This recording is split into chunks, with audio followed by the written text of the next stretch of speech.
Okay, so now that you've made it over to the next slide, we are going to perform a y-axis reflection.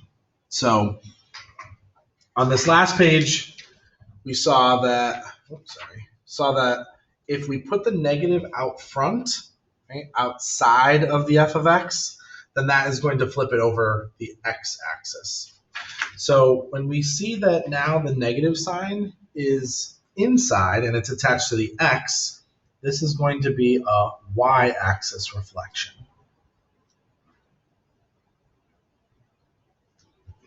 So you have the XY table already given to you. That has been graphed as well for you on this coordinate plane.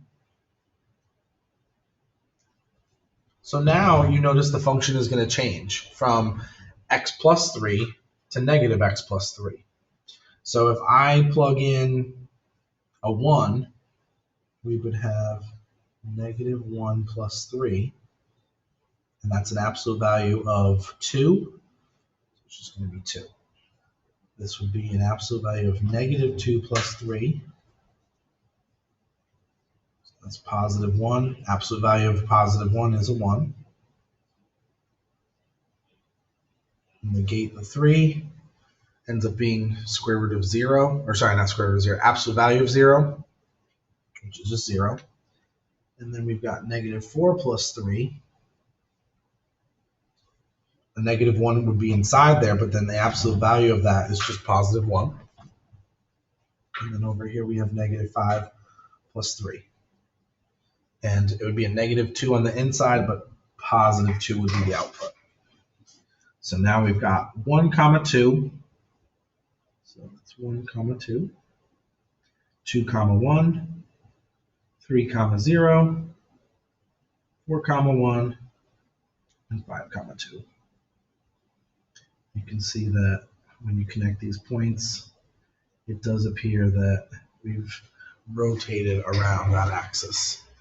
And it's more of a reflection, but kind of feels like a rotation if you're just talking about 2 dimensions. So anyways, this is just so you remember that if the negative sign is on the inside, then it's going to flip over the over the y-axis. The other way you could remember that is that if you have that point AB, and there's now a negative sign in front of the x-coordinate, now it's a negative a. Well, that would be over on this side. It would be negative a comma b. So if you flip over the y-axis, the translation or reflection is notated with f of negative x. All right. So before you start to do number 1, number 2, and then you flip over 3, 4, 5, and 6. Before you do those, what I need you to do is go through the next couple Desmos slides. Those have been set up so you can experiment with moving a function up and down, left and right, reflecting it, right, either over the y-axis or over the x-axis.